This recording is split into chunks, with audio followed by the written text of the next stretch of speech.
"I swear, this is not as weird as it sounds," my new roommate said, standing in the middle of our tiny apartment with an embarrassed grin that made absolutely no sense at 8 o'clock on a Saturday morning.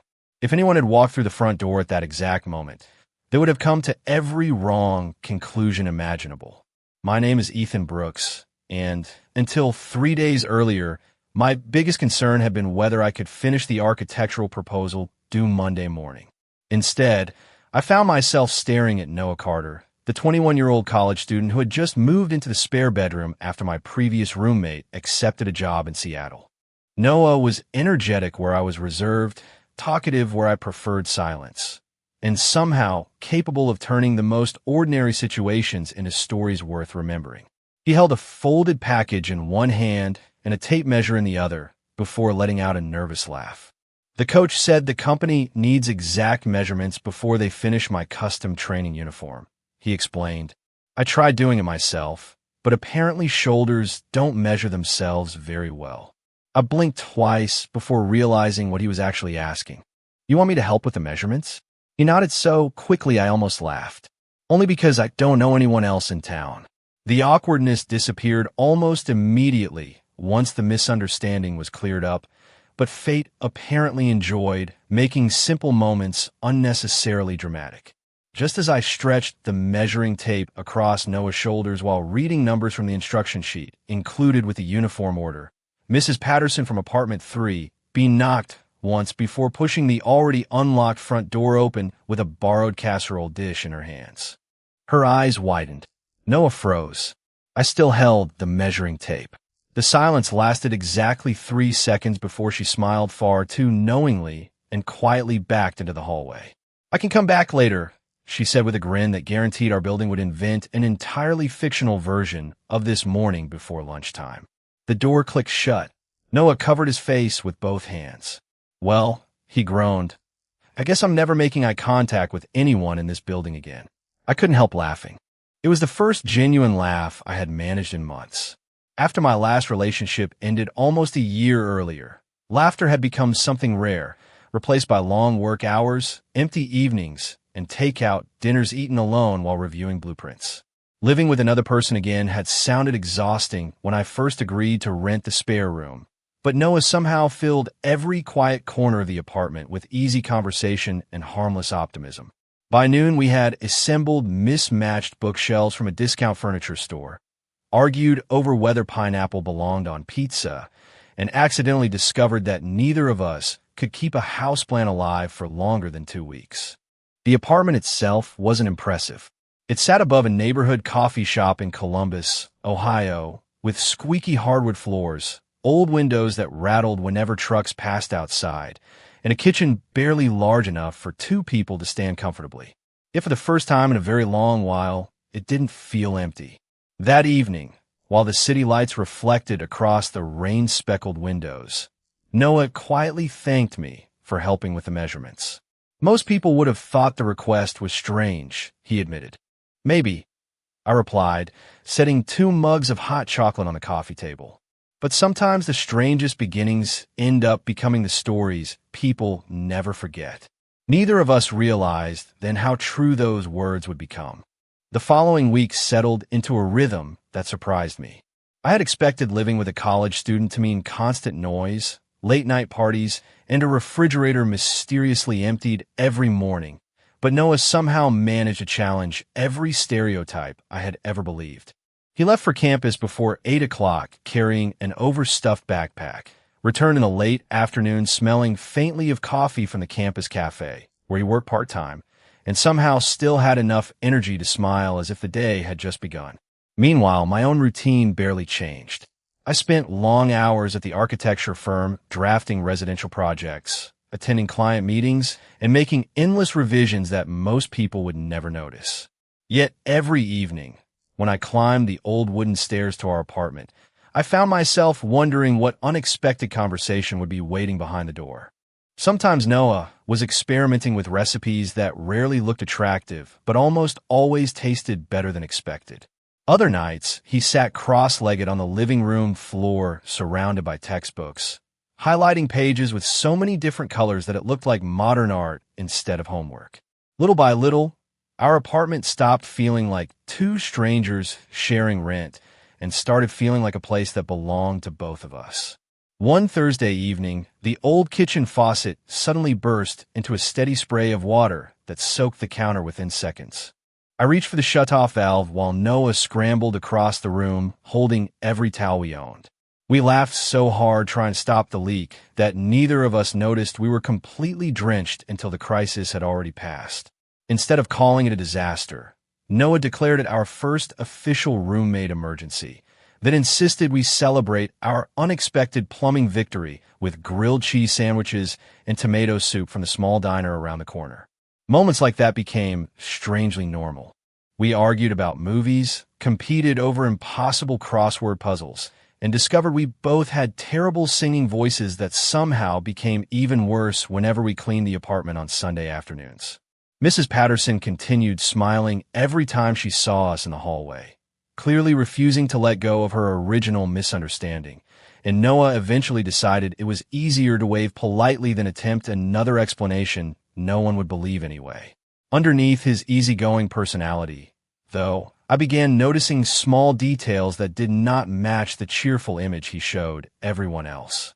He checked his banking application almost every night with a serious expression before quietly putting his phone away. He never ordered anything expensive, even when I offered to split the cost. More than once I found him studying long after midnight at the kitchen table because he said the electricity bill stayed lower if he only turned on one lamp instead of the lights in his bedroom.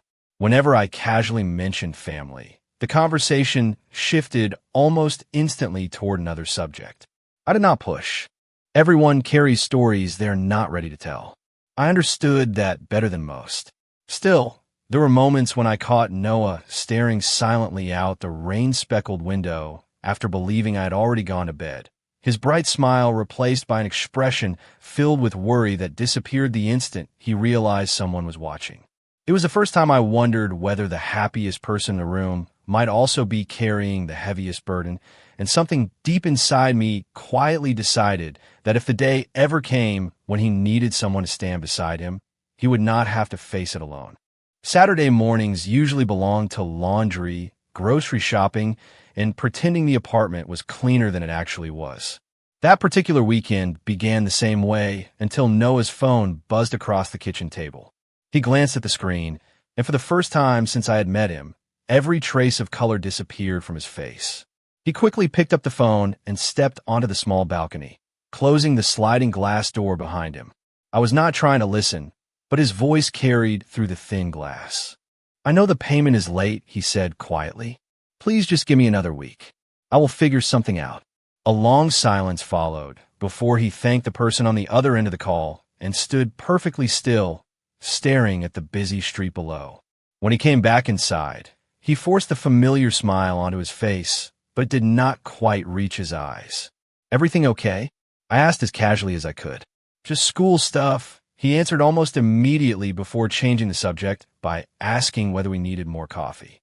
It was an answer that sounded practiced, almost rehearsed. Over the next several days, I noticed even more things that had escaped my attention before.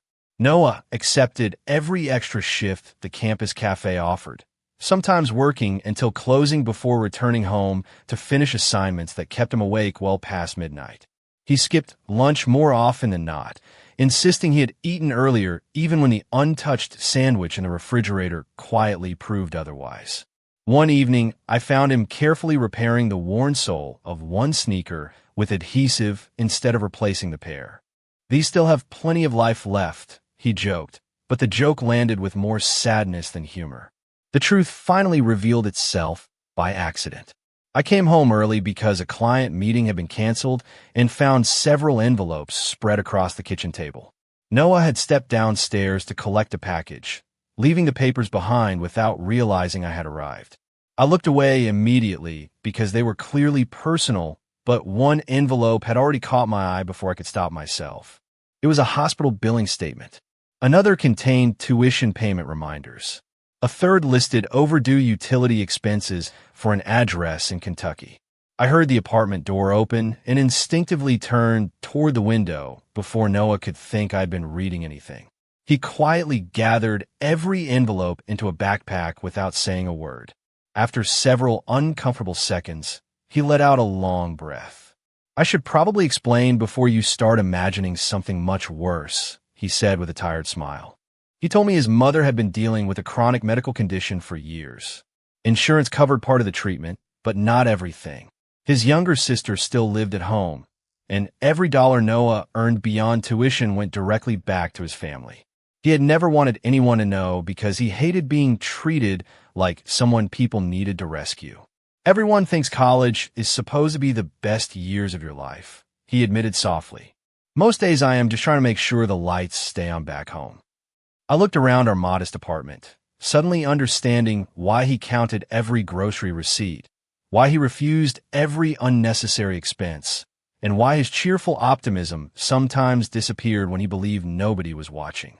"You know," I finally said, "you have spent weeks pretending everything is fine so nobody worries about you.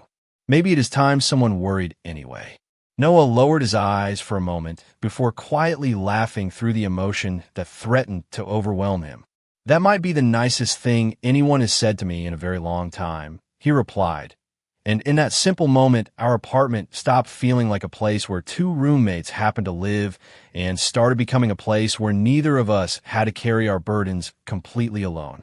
The days after our conversation felt different in ways that were difficult to explain but impossible to ignore. Noah no longer pretended everything was perfect, and I stopped pretending I could not see when something was bothering him. We never made a dramatic promise to look after each other. It simply happened through ordinary moments that quietly changed the meaning of home. If I cooked dinner, he washed the dishes before I could reach the sink. If he stayed up studying too late, I left fresh coffee beside his books before leaving for work. Somehow the smallest gestures carried the greatest meaning. Then, on a rainy Tuesday afternoon, everything shifted again. My phone buzzed just as I was leaving a client presentation. It was Noah. His message was unusually short. "Are you busy?" I immediately called him, but he declined the call and replied with another text. "Never mind. I will figure it out." Something about those words bothered me. Noah always tried to solve every problem alone, especially when he needed help the most. Instead of driving home, I headed toward the university campus. I found him sitting alone on a bench outside the student center, his backpack resting at his feet, while dozens of students walked past without noticing him. His usual smile was gone. I sat beside him without saying anything for nearly a minute. Finally, he spoke. "Someone posted online that I only got my campus job because people felt sorry for me." He looked down at the wet pavement. "Now a few students keep joking that I should tell sad stories whenever I need better grades or extra shifts." His voice remained calm, but I could hear the disappointment beneath every word. "I know they think it is harmless. They probably forgot about it 5 minutes later. I wish I could forget it that fast, too." I shook my head gently. People often judge situations they know nothing about. They see one page of someone's life and imagine they have read the whole book. Noah gave a quiet laugh. "That sounds like something an architect would say." "Maybe," I answered with a smile, "but it is still true." Just then, two classmates approached. One of them recognized Noah and hesitated before speaking. Instead of repeating the jokes, he looked uncomfortable. "Hey, Noah," he said, "I wanted to apologize. We did not realize what you have been dealing with. Somebody from the cafe told us you have been working almost every day to help your family. We thought we were being funny." We were not. Noah looked genuinely surprised. He accepted the apology with more grace than I expected, and the tension slowly disappeared. After they walked away, he turned toward me. "I probably would have skipped class tomorrow if you had not shown up today." I smiled. "Then I am glad I interrupted your afternoon." On the drive home, the rain finally stopped and sunlight broke through the clouds, painting the city in warm shades of gold. Noah rested his head against the passenger window, looking far more relaxed than he had that morning. "You know," he said quietly, "I spent a long time believing asking for support meant I had failed. I kept my eyes on the road. Sometimes it means the exact opposite. Sometimes it means you trust someone enough to stop pretending you have to carry everything by yourself." He nodded thoughtfully, and for the first time since we met, the silence between us no longer felt empty. It felt comfortable, steady, and full of the quiet certainty that whatever challenges waited ahead, neither of us would have to face them alone. Autumn arrived almost without warning, bringing crisp mornings, golden leaves scattered across the sidewalks, and a quiet sense that life was beginning another chapter. Noah and I slipped into routines that no longer felt accidental. Friday evenings became our unofficial tradition. We would stop by the neighborhood grocery store, argue over which frozen pizza was actually worth buying, then spend the evening watching old movies neither of us had seen before. Sometimes we laughed at terrible dialogue. Sometimes we spent more time talking than watching the screen. Either way, those nights became the highlight of every week. Then, one evening, everything changed with a single email. Noah stared at his laptop for nearly a full minute before saying anything. "I got accepted," he whispered. I looked up from the stack of blueprints spread across the coffee table. "Accepted where?" He turned the screen toward me. It was an internship offer from one of the most respected sports performance companies in Chicago, a program students across the country competed fiercely to enter. My first reaction was genuine excitement. "Noah, this is incredible." He smiled, but it faded almost as quickly as it appeared. "There is one problem. The internship lasted 6 months and required him to relocate." It was exactly the kind of opportunity he had worked countless late nights to earn. It also meant leaving Columbus, leaving the apartment, and leaving behind the life we had quietly built together. For several seconds, neither of us spoke. Finally, I managed a smile that felt much stronger than I actually felt. "You have to take it." Noah looked at me carefully, almost as if he expected a different answer. "Even if it means moving?" I nodded. "Especially if it means moving. Opportunities like this do not come around every day." He thanked me, but something remained unsettled in his expression. Over the following week, the apartment slowly filled with moving boxes. Every folded shirt, every packed textbook, every empty shelf reminded me that time was moving faster than I wanted it to. I found myself lingering at work longer than usual, telling myself I was simply busy when the truth was much harder to admit. I was trying to avoid coming home to visible reminders that our shared routine was nearing its end. Noah noticed the change immediately. He became quieter as well. Although neither of us seemed willing to start the conversation both of us knew was waiting. Then, late one evening, I returned from work to find him sitting alone on the living room floor surrounded by half-packed boxes. "Do you ever wonder," he asked softly, "how people know when they are making the right decision?" I sat beside him. Every time I have made an important choice in my life, I wish someone could tell me the answer beforehand. He smiled faintly. "And did they?" "No," I admitted. "Most of the time, I only understood months later." Noah looked around the apartment with quiet affection. "When I moved in here, I thought I was just renting a room because it was affordable. Somewhere along the way, it stopped feeling like that. I looked at the familiar kitchen, the old couch, the windows that rattled whenever buses passed outside, and realized he was right. It had never been about the apartment itself. It had been about the person waiting on the other side of the front door. For the first time since receiving the internship offer, I understood that the hardest part was not watching my roommate move away. It was accepting that someone who had become such an important part of my everyday life might soon exist only in memories, phone calls, and the quiet spaces where our conversations used to be. The morning Noah was supposed to leave arrived far sooner than either of us wanted. The apartment looked strangely unfamiliar with most of his belongings packed into neatly labeled boxes stacked beside the front door. The shelves that had once been crowded with textbooks, coffee mugs, and random souvenirs collected from thrift stores now stood almost empty. Even the silence felt different, as though the apartment already knew something important was about to change. We loaded the last box into my car without saying much. Neither of us had ever been particularly good at conversations that mattered most. The drive to the train station took only 20 minutes, but every traffic light seemed determined to give us a little more time together. Noah looked out the passenger window at the city that had become home during the past year.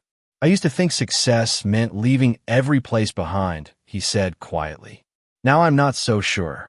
I tightened my hands on the steering wheel before answering. "Maybe success is finding people worth coming back to." He smiled, but this time there was sadness behind it. When we arrived, travelers hurried across the platform, carrying luggage and coffee cups while announcements echoed through the station. Everything around us continued as though it were an ordinary morning, yet it felt like the most important day of my life. Noah lifted one suitcase onto the platform and turned toward me. "Thank you," he said, "for giving me a place to live when I needed one."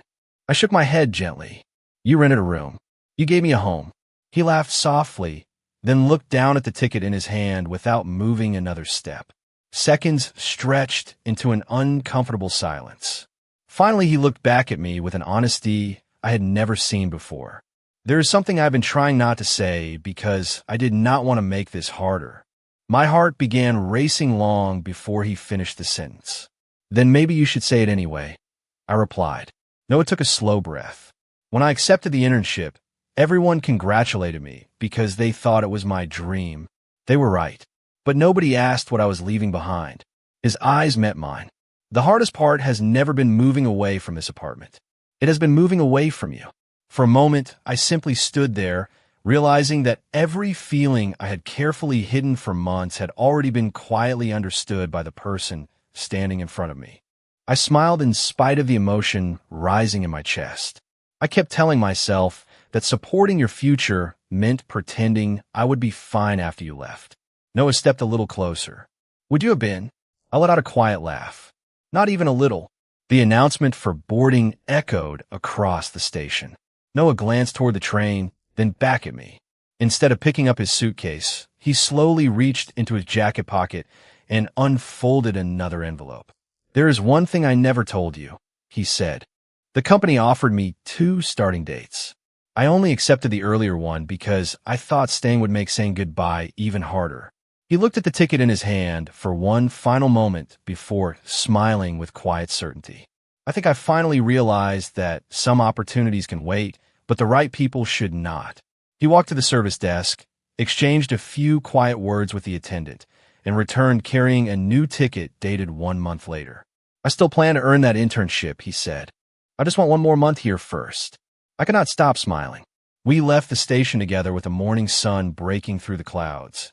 And as we walked back toward the parking lot, our conversation returned to ordinary things like grocery lists, movie nights, and whether the old apartment plants might actually survive another season. Looking back now, I understand that home was never the building above the neighborhood coffee shop with the squeaky hardwood floors and rattling windows.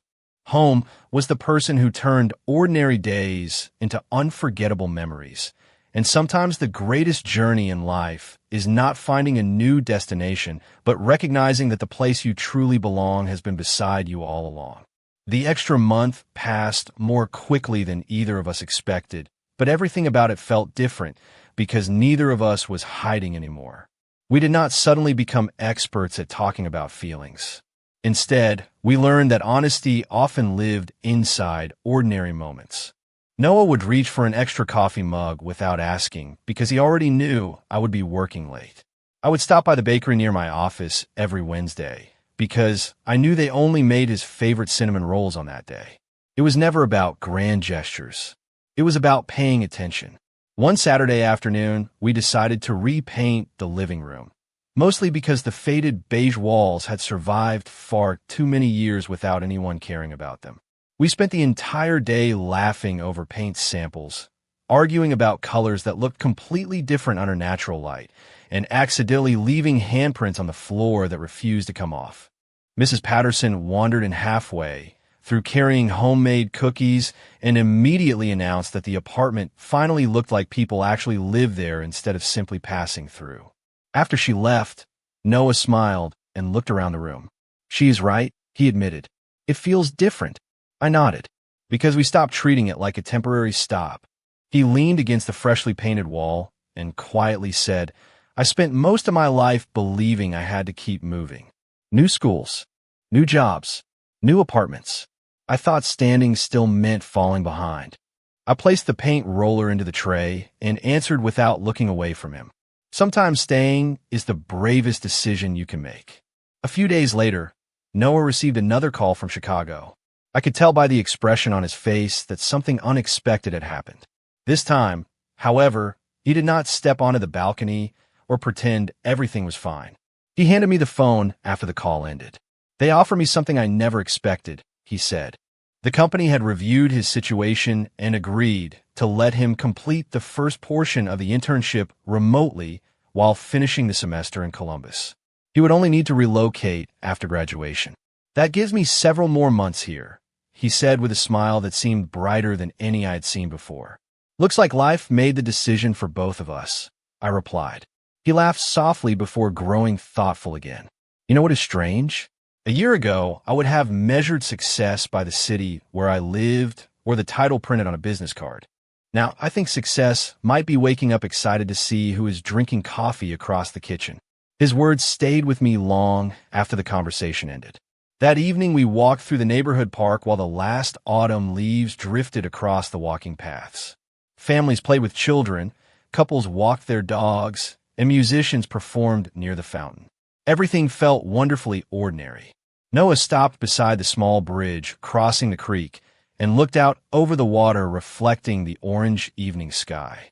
"Thank you for changing what home means to me," he said quietly.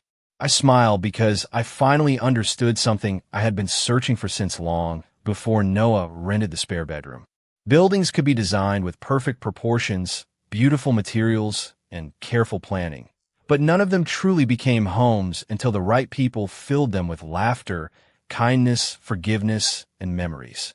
Standing beside Noah in the cool autumn air, I realized the future no longer felt uncertain.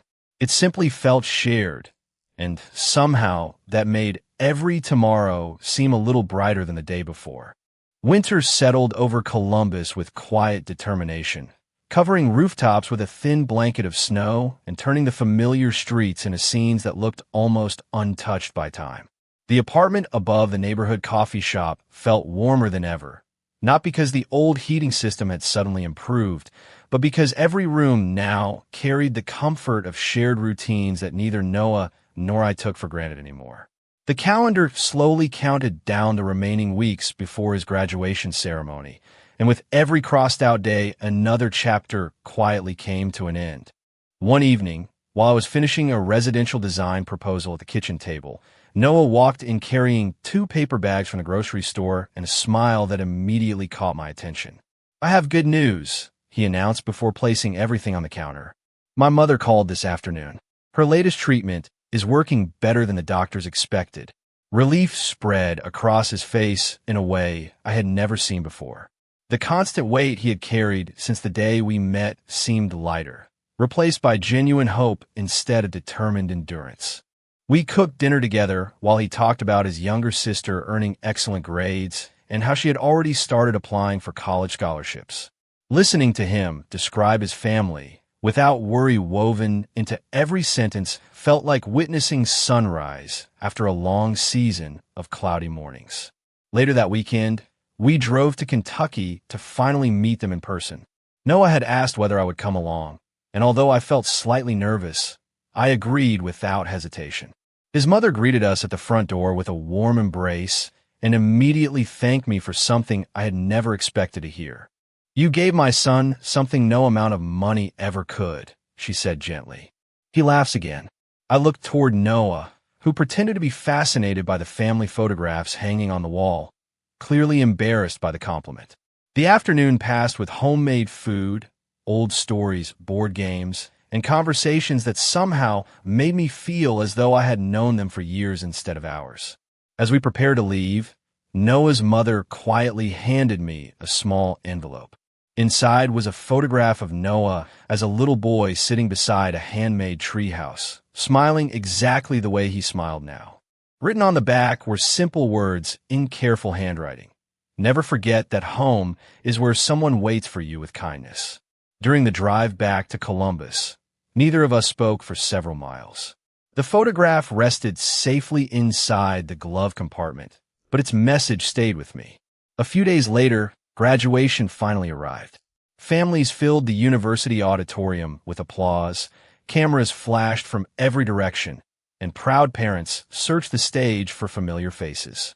When Noah crossed the platform to receive his diploma, he looked into the audience and found me almost instantly. His smile carried the quiet confidence of someone who had survived far more than exams and deadlines. After the ceremony ended, we walked across campus beneath rows of bare trees, sparkling with fresh snow. Noah stopped near the bench where months earlier he had confessed how alone he felt after being mocked by classmates. "Funny," he said softly. "This place used to remind me of everything I was afraid of. Now it reminds me of how much life can change." I nodded, understanding exactly what he meant. Some places remain exactly the same while the people standing inside them become completely different. As we continued walking side by side through the peaceful campus, I realized that neither of us was the same person who had first unlocked the apartment door all those months ago, and somehow every challenge we had faced together had quietly prepared us for whatever future waited beyond graduation. 1 year later, the apartment above the neighborhood coffee shop still greeted every morning with the familiar sound of buses rolling past old windows and the rich aroma of fresh coffee drifting upstairs. Some things had changed, of course. The living room walls were now painted a warm shade of blue. The once empty bookshelves overflowed with architecture magazines, sports science journals, and far too many board games collected during weekend adventures. The stubborn houseplant we had nearly given up on had somehow survived and now stretched proudly toward the sunlight beside the window. Noah had completed his internship with outstanding evaluations and returned to Columbus with even greater confidence, while I had recently been promoted to lead architect on several community housing projects that reminded me every day why I had chosen my profession. Our schedules were still busy, but somehow we always found time for Friday movie nights, Sunday grocery trips, and quiet breakfast before the day pulled us in different directions. One spring afternoon, as golden sunlight poured through the windows, Mrs. Patterson knocked on the door carrying another casserole dish. She stepped inside, looked around the apartment, smiled knowingly, and laughed. "You two finally figured it out," she said. Noah looked confused. "Figure what out?" She placed the dish on the kitchen counter before answering. "That happiness is usually much simpler than people make it." After she left, we stood quietly in the kitchen, thinking about her words. Noah finally broke the silence with a grin. "You know, she probably believed that before either of us did." I laughed because he was probably right. Later that evening, we walked to the small park where we had spent countless evenings talking about dreams, fears, work, family, and everything in between. Children chased each other across the grass, while musicians played soft acoustic songs near the fountain. Nothing extraordinary was happening, yet everything felt extraordinary because we had learned to appreciate ordinary moments together. Noah stopped near the bridge overlooking the creek, the same place where we had once wondered what the future might look like. "Do you remember the first week after I moved in?" he asked. "I was convinced I would only stay long enough to finish school." I smiled, and I was convinced living with another person would ruin my peaceful routine. He laughed. We were both completely wrong.